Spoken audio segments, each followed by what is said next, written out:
Murali Krishna Ganamani, who is CEO of Fluent Grid, which is a major solution provider. And please, Murali, could you help me making up some time? I know it's difficult, but otherwise we're going to lose audience. And I know there is a crowd waiting outside of the meeting room to get access to this meeting room.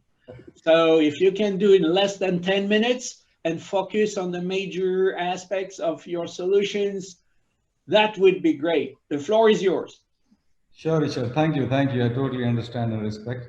I'll try and close it as early as possible. So, firstly, good afternoon, everyone, and it's such a pleasure to participate in this session. Am I loud and clear, Richard?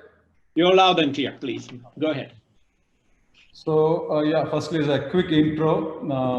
I'm Murali Krishna Ganamani, a CEO and MD at Fluent Grid, and we are a 2-decade-old company specializing in providing product-based solutions to utilities, which a major focus in the last mile, there is a distribution segment.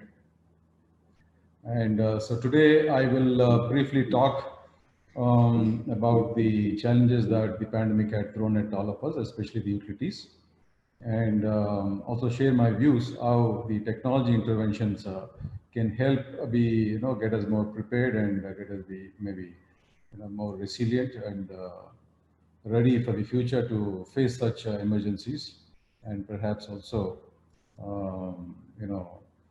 accelerate some of that digital transformation. I want to say that during the early days of the pandemic, so one thought that crossed many minds, and maybe even now, is what have we done to our planet, and is it nature's reaction to teach us a lesson to slow down, or just that it's been trying to maintain ecological balance? And how do we react and recover from such occurrences in the future? And better still, how we can really prevent them. So during these lockdowns, and utilities in particular had to balance the need of uninterrupted power supply, where everyone is living and working from home, and while making sure that some of their employees are always available in the office and out there in the field despite the threat of infections. And if you can recall, Mr. Ganesh, CEO Tata Power explained so beautifully how Tata Power steered this course in the most difficult times. So definitely, I would like to convey my appreciation. So kudos and a big round of applause to all those utility managements and the employees in India and across the globe who continue to supply power and keep those lights on. Utilities with no-touch solutions fared better. So many utilities couldn't send their meter readers onto the field and had to resort to average billing, which the other utility experts had highlighted earlier. There was no way they could distribute bills and had to depend on the media to request the consumers to pay up, because there were some mandates from the government not to kind of insist for or demand for bill payments. However, those with smart metering fared well, like the New Delhi Municipal Council, which went in for 100% smart metering, where Fluent Grid's AMI stack was deployed. Likewise, earlier speakers from Tata Power and BSS highlighted how smart meters helped during these times. While this addresses the revenue side of the problem through no-touch metering and online payments during lockdown kind of situations and other emergency, but there's several other dimensions and benefits as well to smart metering.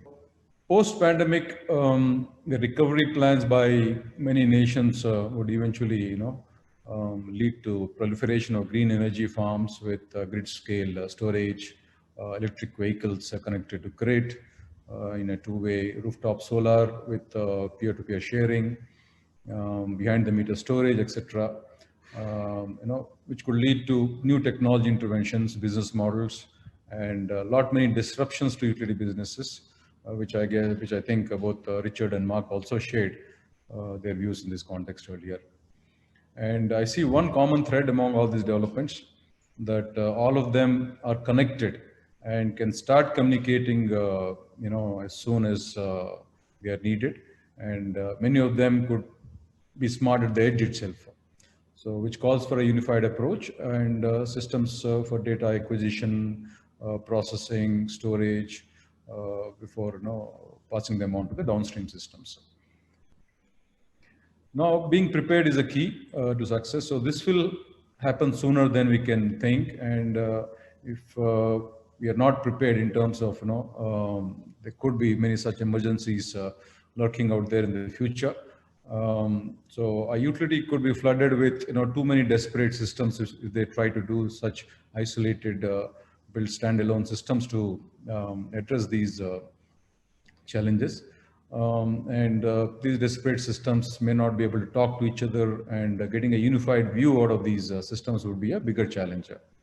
And whether you like it or not, or you want it or not, you will eventually end up generating loads of data, and your success solely will depend on how quickly and continuously utility analyzes this data and leverages it to take the right decisions in time. So now, looking at the utility operations center, this is what I wanted to highlight.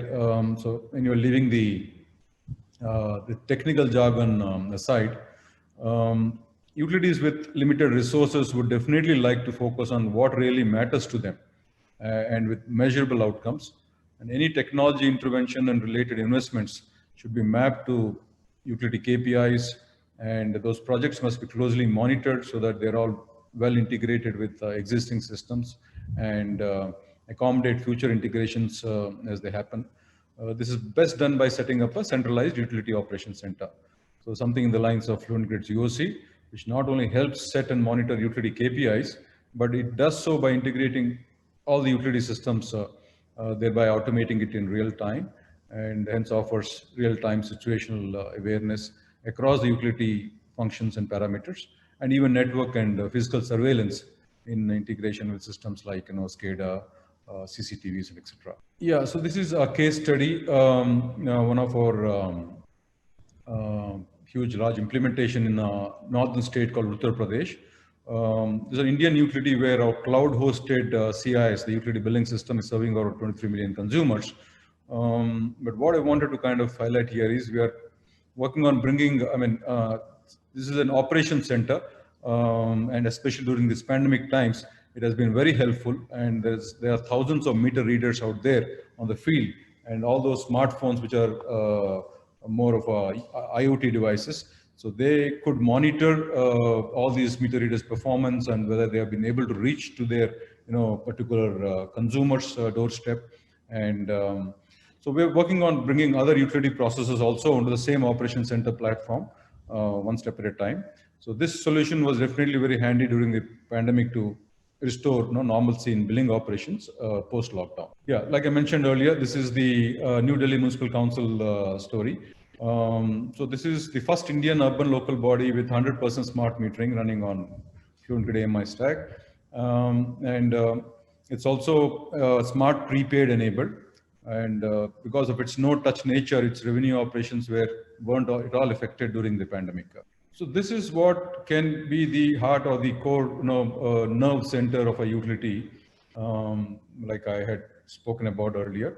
And so we strongly recommend that setting up of the centralized utility operations center will help monitor utility KPIs and other real-time situational awareness. So the centralized operations center can give the complete handle and control, provide the much required visibility at these kind of times, and put the utility in driving seat when it comes to digital transformation.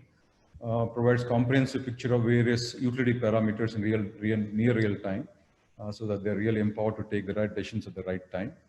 And pairing these utility operations with an emergency response solution really works wonders when it comes to pandemic kind of situations. And we had just wanted to share, one of our case studies where, we had leveraged the operation center's emergency response capability to quickly launch an emergency response center for cities, where we had implemented our command control center or city operations center based on the same platform for the smart cities. And that helped them, create, trace, and monitor the entire pandemic life cycle in many of the cities. So summing it up, I think in the post-pandemic world, there'll be a greater push towards sustainability, which would accelerate the pace of digital transformation. And utilities would be cautious not to get carried away by the technical jargon and be very focused on the outcomes. So setting up a centralized operations center as the epicenter of digital transformation initiatives will really help them steer in the right direction. Yeah, thank you. Thank you, Richard. Thank you very much, Murali Krishna Ganamani, for this very impressive solution presented and this Actilligence that I'm sure is quite intriguing and should steer a lot of interest